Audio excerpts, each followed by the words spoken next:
It's God's vision that the man is exercising, and you have a valuable role in making that mission happen. Act like a man and lead your family. Heck yeah. Every man is called, I think, to that kind of service. No man is called to live entirely for himself. And I got in this because as a citizen, I felt like my city failed. Hello again, this is Mike, and I am the Patriarch. I am follower of Jesus Christ, leader of my family, love my wife, kids, and country. So I have cracked the code, guys. I figured out what TPUSA needs to do. They already hired, for consultant purposes on debate, Andrew Wilson, who you see in the picture below or to the side. So first, Andrew, now what? What are we going to do next, TPUSA? Well, I have 4 or 5 suggestions on who they should make the next face or faces of TPUSA. So as you may know, Andrew Wilson was hired recently to do what? Well, let's check out what he had to say. TPUSA hired me to go down and train its new crop of debaters. So that's what I did. Went over to their Capitol compound in Arizona, and I started training their debaters. Well, and that's a good thing, right? Because if you have a group of people and they're coming up in the ranks of TPUSA, they're going to need to know how to debate. As I spoke about in the last video, Charlie Kirk was a master at this, and he didn't become a master overnight. He had to start by going out to campuses and start doing this thing where he does the Steven Crowder change my mind kind of deal. And so that's a good move on TPUSA. I know a bunch of you are watching this will say like, oh my gosh, this guy's grifting. He's grifting. Yeah, maybe, whatever. That's kind of the nature of YouTube in case you haven't figured that one out yet. So you're welcome. So who is Andrew Wilson? Well, let's take a look and see if we can figure it out by this little video.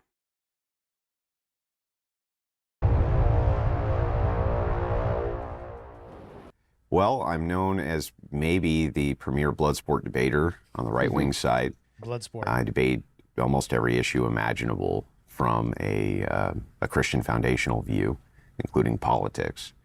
So the way I got in the space was by pure accident. It was during COVID-19. They had shut all the businesses down. I was a robotics mechanic, and I worked in meat plants. So that's kind of how he got to where he is today. He was a robotics mechanic. He was furloughed because governor told them to stay home, be safe, and a lot of us were told the same thing. And from that, he started to do in the YouTube channel, started arguing about his disappointment in the COVID shutdowns and those kinds of things, political stuff too. So that's where he kind of developed his niche. Or niche, as they say today. When I was a kid, Gen Xers say niche. All right. Anyway, so that's kind of where he got his start. But does that mean he's the only face that's going to be with TPUSA? He's not really the face of them. He's just, he promotes a debate instruction course or something on his channel, I believe. And he's good at it. Is he good in the traditional sense of debate? I mean, I guess it depends who you ask.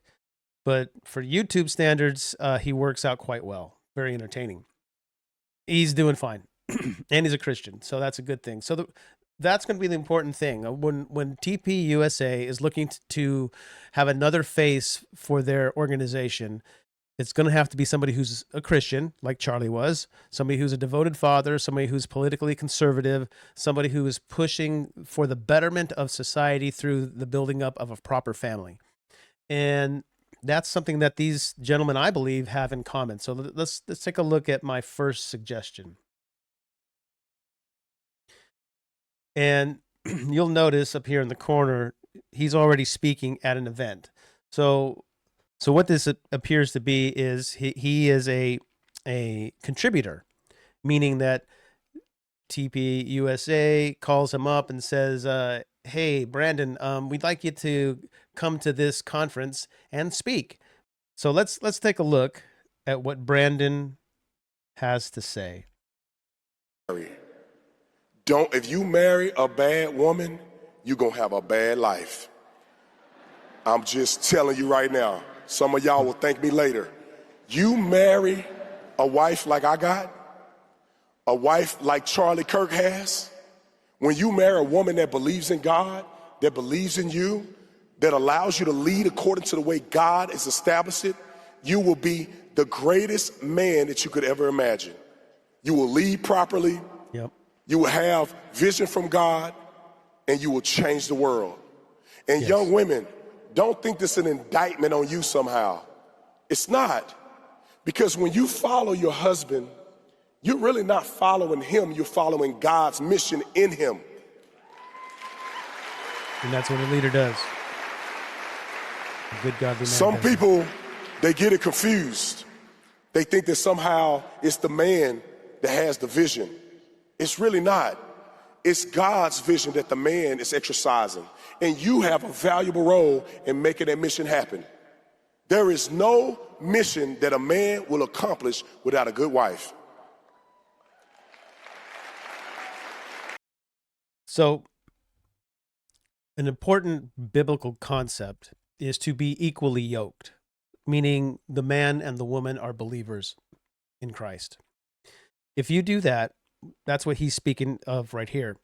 You are of equal standards, or you have the same goals and beliefs, right? Your core values are the same. So you will go a lot farther in your career, in your life, in the raising of your kids, if you guys are on the same page. It's a very simple concept. If you agree going in, then you are going to have an easier time than if you're at odds with each other. That we are following God, that we are abiding in His values, and we want to be a success in that realm. And that's what he's talking about. If you have somebody who's doesn't believe the same as you do, doesn't have the same values as you do, you're going to have a hard time. So that's what you're going to see. This right here is an ear. That's going to be a common theme with these folks that I'm suggesting to you. So here's my next pick, Michael Knowles.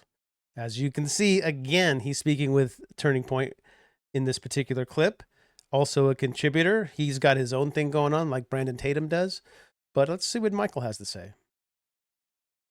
Good evening, Michael. I know you've said prior that the summation of liberalism is, I hate you, Dad. And we recently lost a husband and a father, but I know you're a husband and a father, and I love my own father very much. So I've just got a two-part question for you. What is the best piece of advice, one that lives in your head, that you have received from your father? And as a husband and a father, what piece of advice would you offer to the husbands and fathers here and those of us who are to become one soon? The best advice that I've gotten from my father, he gave it to me in words when I was a teenager. I'm sure he won't even remember it, but he's also just demonstrated it in his behavior consistently for my entire life, which is, I was a punk kid. I wanted to fall away from religion. I thought Christopher Hitchens was really clever. And I mentioned this to my father, and he said, yeah, you'll probably come back to it in your 20s or something. You'll return. I said, what are you talking about? I'm so smart. I've figured everything out. I'm 13, and I know God doesn't exist. And he didn't react in a strong way. He just said, yeah, you'll probably come back into it, just a kind of steady pace. And my beloved father has demonstrated this, and I think men really need to demonstrate this at all times. He's kept a real even keel. And maybe it's because he's a wasp. I don't know what it is. Maybe a Sicilian gets up a little bit in my blood. But men need to keep a real even keel, especially in a culture such as ours, which is so emotivist. It's so constantly full of passion and vituperation. I find very few things more nauseating than an overly emotional man. Calm down, get a hold of yourself, discipline your will, act like a man, and lead your family. Heck yeah. Thank you, Michael. What a great what a great little clip there. What a great representation of leadership, of a man ready to lead his family. Get over yourself, stop complaining and crying, and put your boots on and go to work. Yeah, man, I think that's great. So I think Michael Knowles would be a good face for TPUSA, and he kind of already is in the sense that he's a contributor, so he does that.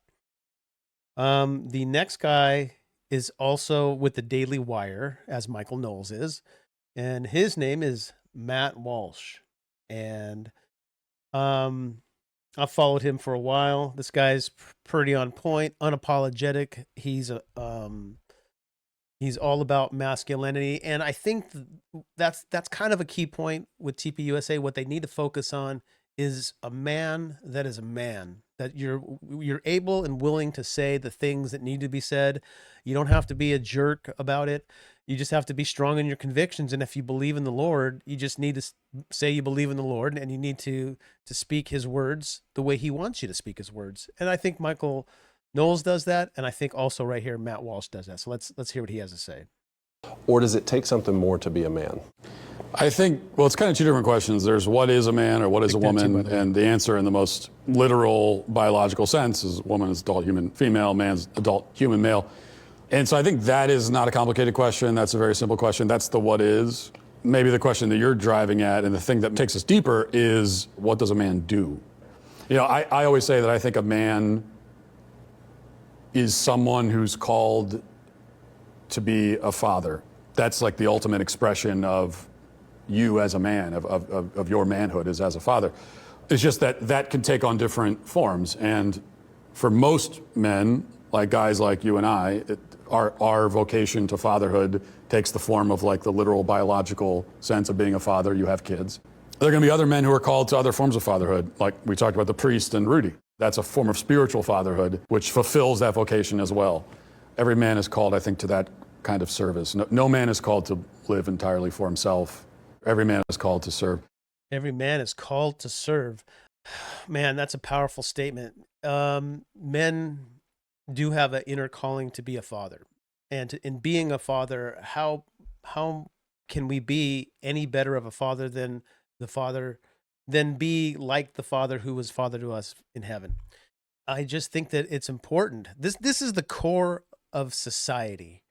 This is where a man can raise his children, raise his boys to be men, and with the help of his wife to raise his daughters to be good moral women. And I think that's where society strives. The better relationships are those that are committed relationships with those that don't have a high body count. So you raise your kids to have self-respect for their bodies, for themselves. That starts with the father, the head of household, right? And you're the one responsible for that. And if you're equally yoked with your wife, she will go with you hand in hand in God's word to raise those kids right. And for society, it's better overall. It's better overall.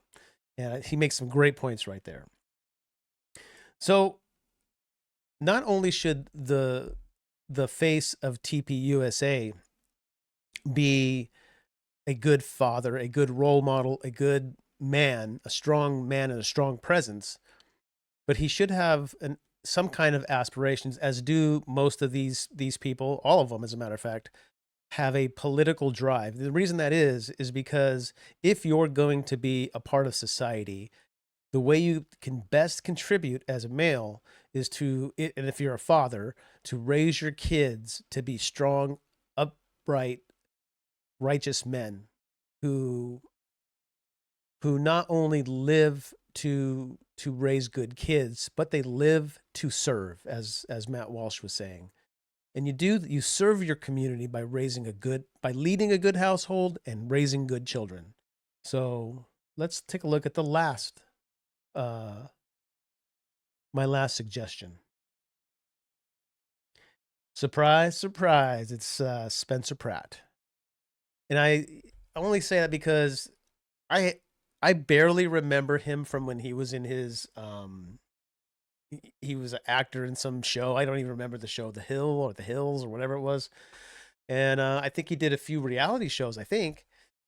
So he's, been out of the mind for so long. I can't even remember. I don't think I ever watched that show because of the recent mayoral race in Los Angeles.